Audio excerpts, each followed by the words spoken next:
अच्छे बच्चे कैसे बैठेंगे? ऐसे। बेटा आज हम लोग नया अध्याय शुरू कर रहे हैं, बीजीय व्यंजकों का भाग एवं गुणन। अच्छा अभ्यास है और आपको आगे जब पढ़ेंगे तो आगे की क्लासों में बहुत काम आने वाला अभ्यास है। वैसे बीजगणित या के भाग और गुणा के हमने नियम सीखे थे, उन्हीं नियमों पे आधारित ये सवाल होंगे। नियम क्या था उसकी फिर से हम लोग बात करते हैं। सबसे पहले गुणा या भाग के नियम एक से होते हैं। सबसे पहले किसका गुणा या भाग होता है? चिन्हों का, फिर अंकों या संख्याओं का, और फिर बीजों का। बीजों के में नियम यह था कि समान चिन्हों समान बीजों की या समान आधार की घातें घटती हैं भाग में, और गुणा में घातें जुड़ती हैं। भाग में घातें घटती हैं और गुणा में घातें जुड़ती हैं। कब? जबकि आधार एक से होते। ये तो नियम हमने पढ़े थे। तो नियम एक बार, चिन्हों की गुणा कैसे होती है? समान चिन्हों की गुणा या भाग धनात्मक, अलग अलग चिन्हों का ऋणात्मक। एक बार फिर से लोग देख लेते हैं। अगर दोनों ही पद धनात्मक हैं तो गुणा या भाग काय का आएगा? प्लस का। दोनों ही अगर ऋणात्मक हैं तो कैसा आएगा? प्लस का। पहला प्लस का दूसरा माइनस का तो काय का आएगा? माइनस का। पहला माइनस का दूसरा प्लस का तो काय का आएगा? माइनस का। यही तो नियम है जी। क्यों इतने नियम हमें याद रखने? फिर ध्यान रखिए, हम जब भी गुणा या भाग करेंगे, यहाँ तो आपका भाग सीख रहे हैं, पहले चिन्हों का, फिर संख्याओं का, और फिर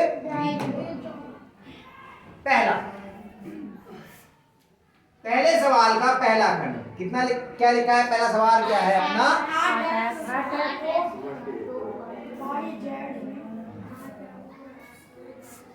कहाँ गई अभ्यास?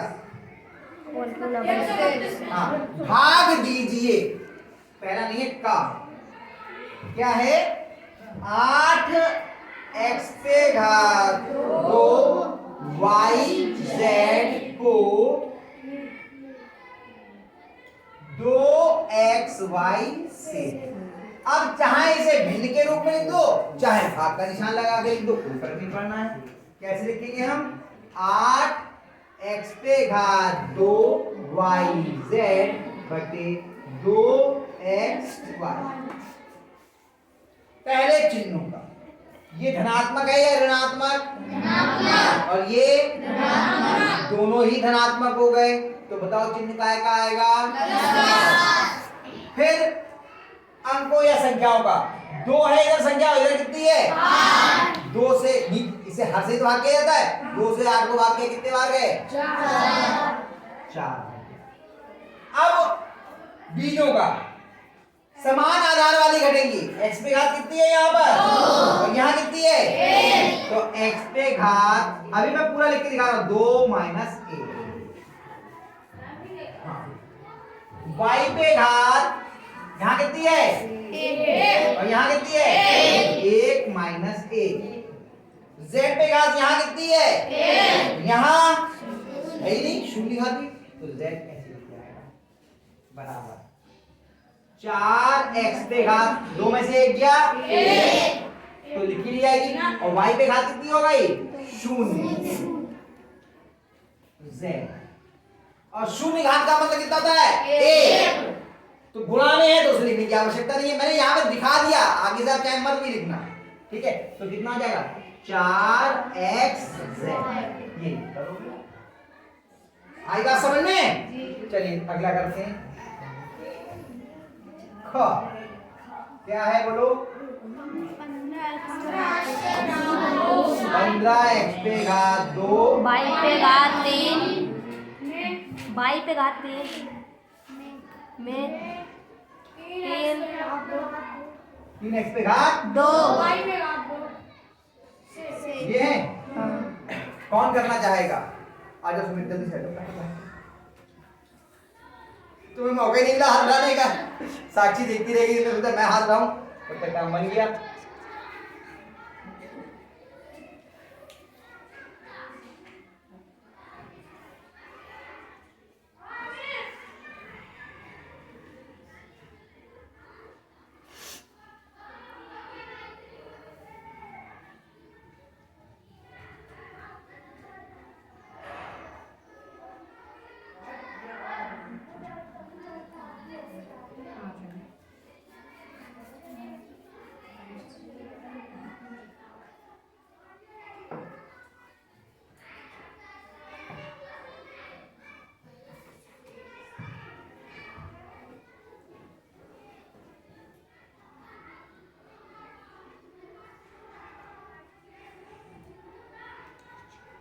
भाई थोड़ा सा आगे बढ़ा दे, देखो 2 के नीचे आ रहा है ना, थोड़ा सा बढ़ा दो और।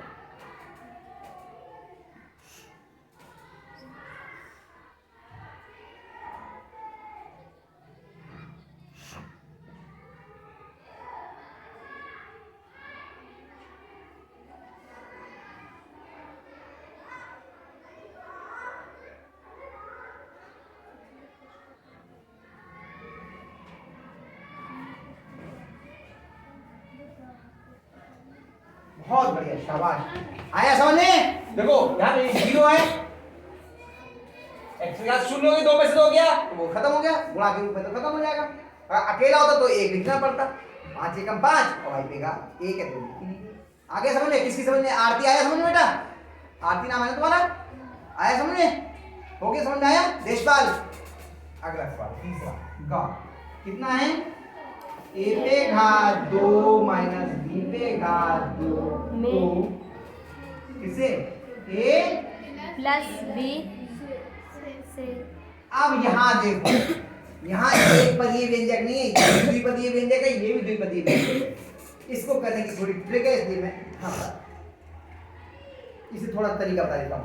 a पे घात 2 ऋण b पे घात 2 बटे a धन b, ये सर्वसमीका के रूप में है, याद है? a पे घात 2 माइनस b पे घात 2 बराबर क्या होता है? a plus b, a minus b। तो इसे क्या लिखेंगे हम लोग? a धन b और a ऋण b और बटे में a धन b। इस पूरे से ये पूरा कट गया। a से a और b से b नहीं कटेगा जोड़ घटाने में, ये पूरा एक पद, ये पूरा एक पद, ये पूरा एक पद, पूरे पद से पूरा पद कटेगा। कितना आ गया उत्तर? a minus b। आगे समझ में? ये थोड़ा ट्रिकी सवाल था, इसलिए मैंने खुद करवा दिया। चलिए एक और सवाल करके देखते हैं। अब हम लोग पहले का नहीं करेंगे, अब हम लोग करेंगे दूसरे का। दूसरे का कहा नहीं करेंगे, खा करते हैं। कहा तो आप लोग कर ही लोगे, खा करके दिखाते हैं दूसरे का। दूसरे का खा x पे घात 3 धन 4x पे घात 2 धन 4x बटे x।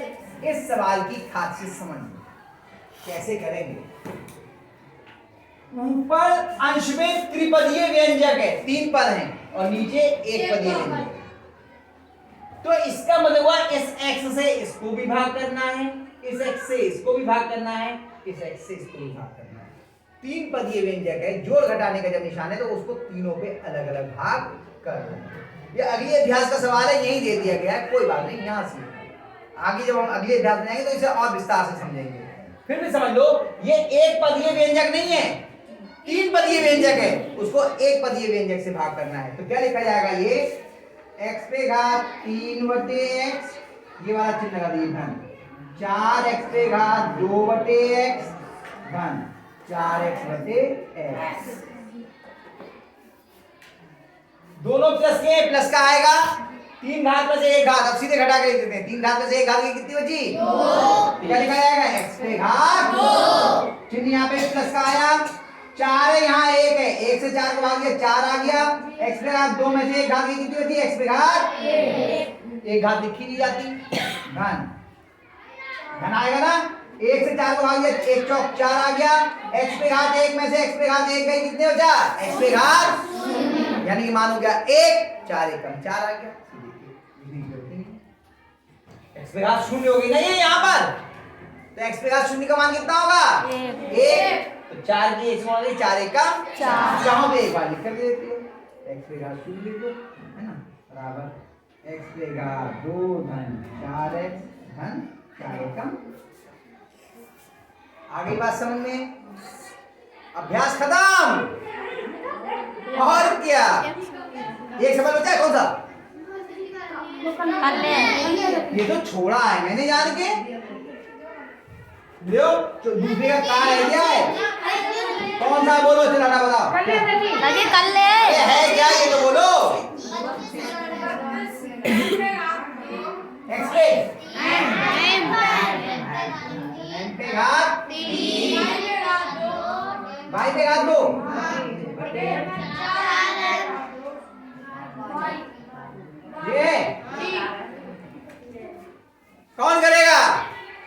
कोई लुढ़कती नानी बेटी। हाँ और बताओ बस दो ही बहादुर। अरे इसका मतलब किसी की समझ में नहीं आया सवाल अभी तक। इसका मतलब ये हुआ सवाल किसी की समझ में नहीं आया, दो ही बच्चों ने हाथ उठाया। तब तो खतरनाक मामला हो। अच्छा वो मैंने पूछ लिया ये सवाल समझ में नहीं आया, इसमें क्या किया जाएगा? आज राजा कितने बच्चों की समझ में आया है? ये 3 बच्चे की हुआ। तब तो अच्छा हुआ मैंने पूछ लिया। सबसे पहले क्या होगा? चिन्हों का भाग। ऊपर वाला धनात्मक है या ऋणात्मक? नीचे वाला धनात्मक है या ऋणात्मक? चिन्ह काय का आएगा? ये बात तो सबको आती है। उसके बाद में क्या होगा? संख्याओं का। ऊपर कितना है? नीचे कितनी है?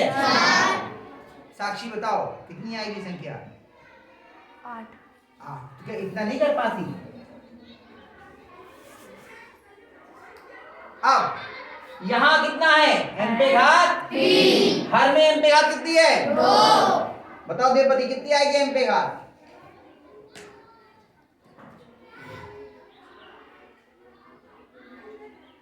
क्या होता है भाग में घातें जुड़ती हैं। कौन होता? कितनी आएगी? यहाँ इतने सवाल में करके आया अभी।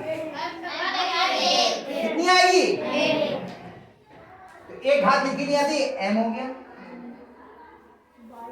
प्रेम शंकर y पे घात यहाँ कितनी है? 2। यहाँ कितनी है? कितनी बचेगी? तो एक लिखी जाएगी क्या? नहीं। इसका मतलब समझ में तो नहीं आया था। मुझे लग रहा था समझ में आ गया, बहुत आसान सा सवाल है। सारे सवाल करा दिए मैंने। इन सारे सवालों को उतार भी लीजिए और दोबारा अपने आप जरूर करना, नहीं तो आएंगे नहीं, ये समझ लेना। इसका मतलब गड़बड़ है मामला। सही है? सब लोग कर लेना, क्योंकि अगर ये नहीं आता होगा तो अगली अभ्यास नहीं कर पाओगे आप। समझ लेना, अगली अभ्यास के लिए आना अनिवार्य है। फिर नियम सुन लीजिए, पहले चिन्हों का भाग, फिर संख्याओं का भाग और फिर बीजों का भाग। और बीजों के भाग का नियम है कि समान आधार की घातें घट जाएंगी, अंश वाली घात से हर वाली घात घट जाएगी। ठीक है, उतार